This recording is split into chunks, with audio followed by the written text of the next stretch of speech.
Hi అండి, welcome back to our channel Swathi tasty vlog. ఈరోజు మనం క్రిస్మస్ కేక్ ఎలా రెడీ చేసుకోవాలో సింపుల్ వేలో మీకు చూపిస్తాను. ఇలా ఒకసారి మీరు కూడా ట్రై చేసి చూడండి.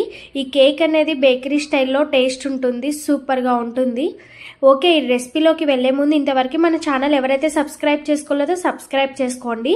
అలాగే ముందుగా ఒక బౌల్ తీసుకొని అందులో మనము ఆరెంజ్ జ్యూస్ వేసుకోవాలి 200 ml వరకు. ఈ ఆరెంజ్ జ్యూస్ ప్లేస్లో మీరు బ్లాక్ గ్రేప్ జ్యూస్ కూడా వేసుకోవచ్చు.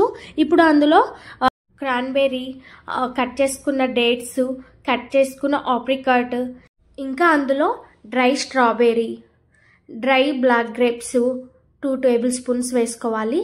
ఇప్పుడు కిస్మిస్లు, ఫ్రూటీ 3 tablespoons వేసుకోవాలి.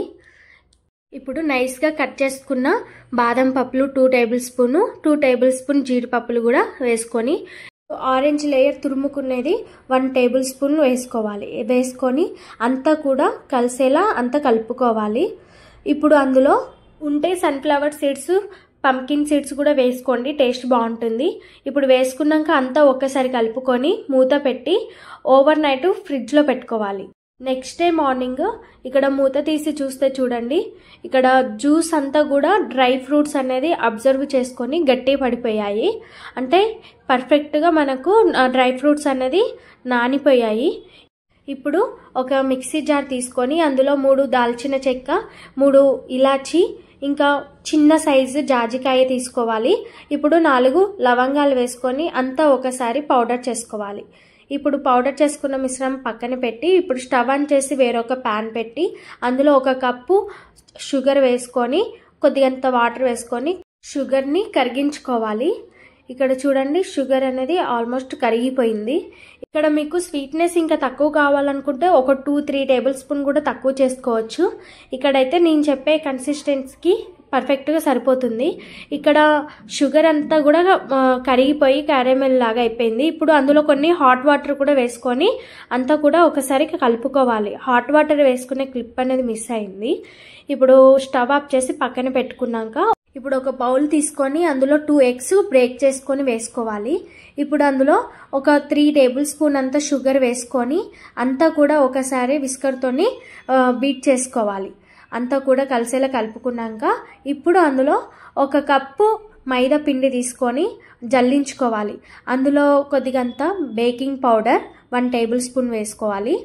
ఇప్పుడు అందులో బేకింగ్ సోడా కూడా 1 tablespoon వేసుకొని చిటికెడు సాల్ట్ కూడా వేసుకొని అంతా ఒకసారి జల్లించుకోవాలి. ఇక్కడ అలా జల్లించుకోవడం వల్ల పిండిలో హెయిర్ అనేది ఫామ్ అవుతుంది. అప్పుడు కేక్ అనేది ఫ్లఫీగా ఉంటుంది. ఇప్పుడు అందులో 2 tablespoons అంతా కోకో పౌడరును మనం మిక్సీ పట్టుకున్న స్పైసెస్ కూడా వేసుకొని అంతా ఒకసారి కలుపుకోవాలి. ఇప్పుడు కలుపుకున్నాక అందులో ఇప్పుడు 1 కప్పు కాచి చల్లార్చుకున్న పాలు వేసుకోవాలి. ఇప్పుడు 1 కప్పు ఆయిల్ కూడా వేసుకొని అంతా ఒకసారి కలిసేలా కలుపుకోవాలి. అంతా ఒకటే డైరెక్షన్లో, ఎలాంటి పిండి ముద్దలు లేకుండా అంతా ఒకటే డైరెక్షన్లో కలుపుకోవాలి. ఇక్కడ చూపిస్తున్న విధంగా కలుపుకోండి. ఇప్పుడు అందులో మనం కరిగించుకున్న షుగర్ సిరప్ కూడా వేసుకొని 2 tablespoons వెనిలా ఎసెన్స్ కూడా వేసుకొని అంతా కూడా ఒకసారి కలుపుకోవాలి. ఇక్కడ నేను చూపిస్తున్న విధంగా అంతా ఒకటే డైరెక్షన్లో ఇలా కలుపుకోండి. ఇప్పుడు అందులో మనము ఓవర్ నైట్ నానబెట్టుకున్న డ్రై ఫ్రూట్స్ కూడా అందులో వేసుకొని అంతా కూడా ఇప్పుడు అంతా కలిసేలా కలుపుకోవాలి.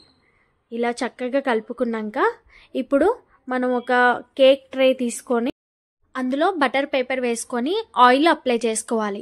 ఆయిల్ అప్లై చేసుకోగానే ఇప్పుడు మనం మిక్స్ చేసుకున్న కేక్ బ్యాటర్ అంతా కూడా అందులో వేసుకొని పైన కొన్ని జీడిపప్పులు, కొద్దిగన్ని కిస్మిస్లు, కొన్ని ఫ్రూటీ మీ దగ్గర ఇంకా ఏమేమి డ్రై ఫ్రూట్స్ ఉన్నాయో అన్నీ కూడా పైనుంచి కొన్ని వేసుకోండి. చూడడానికి కేక్ చాలా బాగుంటుంది కలర్ఫుల్గా. ముందుగానే మీరు డ్రై ఫ్రూట్స్ అన్నీ నానబెట్టుకునే టైంలో కొన్ని డ్రై ఫ్రూట్స్ తీసి పక్కనే పెట్టుకోండి. ఇప్పుడు అన్ని డ్రై ఫ్రూట్స్ వేసుకున్నాక కేక్ని బేక్ చేసుకోవాలి. ఇక్కడ ఒక 15 minutes పాటు మీడియం ఫ్లేమ్లో పెట్టుకున్నాక ఆఫ్టర్ 15 minutes తర్వాత లో ఫ్లేమ్లో పెట్టుకొని బేక్ చేసుకోవాలి. ఇక్కడ నేను ఒక మిస్టేక్ చేశాను. కేకు ట్రేలో ఎక్కువ బ్యాటర్ వేసేసరికి బ్యాటర్ పొంగి కింద పడిపోయింది. ఇక్కడైతే మీరు నాలాగైతే మిస్టేక్ చేయకండి. ఇప్పుడు ట్రేలో సగం వరకే మీరు బ్యాటర్ వేసుకొని కుక్ చేసుకుంటే చాలా బాగుంటుంది. అయినా కూడా నాకు కేక్ అన్నది అయితే పర్ఫెక్ట్గానే వచ్చింది. ఇప్పుడు స్టవ్ ఆఫ్ చేసినాక ఒక 10 మినిట్స్ పాటు కేక్కి రెస్ట్ ఇవ్వండి. ఆఫ్టర్ 10 మినిట్స్ తర్వాత పైనుండి కొద్దిగంతా మీరు హనీ కూడా అప్లై చేసుకుంటే కేక్ అనేది చాలా బాగుంటుంది. కేక్ టేస్ట్ మాత్రం చాలా అంటే చాలా బాగుంది. ఇక్కడ చూడండి కేక్ అనేది ఎంత ఫ్లఫీగా ఎంతో బాగుందో. ఒక్కసారి మీరు కూడా ట్రై చేయండి, మీకైతే చాలా బాగా నచ్చుతుంది. అలాగే ఇంతవరకు మన ఛానల్ ఎవరైతే సబ్స్క్రైబ్ చేసుకోలేదో సబ్స్క్రైబ్ చేసుకోండి. ఈ వీడియో కానీ మీకు నచ్చినట్లయితే ఒక లైక్ చేయండి, షేర్ చేయండి. Until then bye.